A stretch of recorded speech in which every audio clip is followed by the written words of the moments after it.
क्या आपको पता है, जब हम मोबाइल फोन चार्ज करते हैं, जब बच्चे ऑनलाइन पढ़ाई करते हैं, जब अस्पतालों में इलाज चलता है और जब देश की फैक्ट्रियां उत्पादन करती हैं, तब एक अदृश्य शक्ति हमारे जीवन को गति देती है।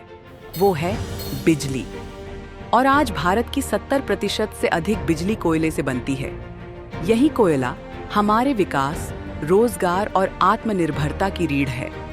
हसदेव क्षेत्र, जिसे कुछ लोग गलत तथ्यों के आधार पर विवादित बनाने की कोशिश कर रहे हैं, असल में देश की ऊर्जा सुरक्षा और टिकाऊ विकास का केंद्र है।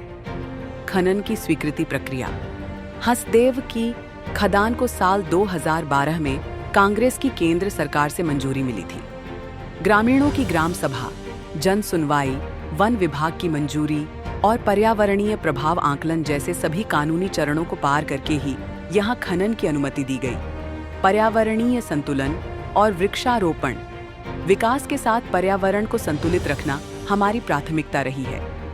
अब तक हसदेव क्षेत्र में 15,60,000 से अधिक पेड़ लगाए गए हैं, जो सिर्फ हरियाली ही नहीं, बल्कि वन्य जीवों और पारिस्थितिक तंत्र को भी संरक्षण देते हैं। ISFR 2023 की रिपोर्ट, छत्तीसगढ़ देश का पहला राज्य बना है जहां वन क्षेत्र और वृक्षावरण दोनों में सबसे ज्यादा बढ़ोतरी हुई है।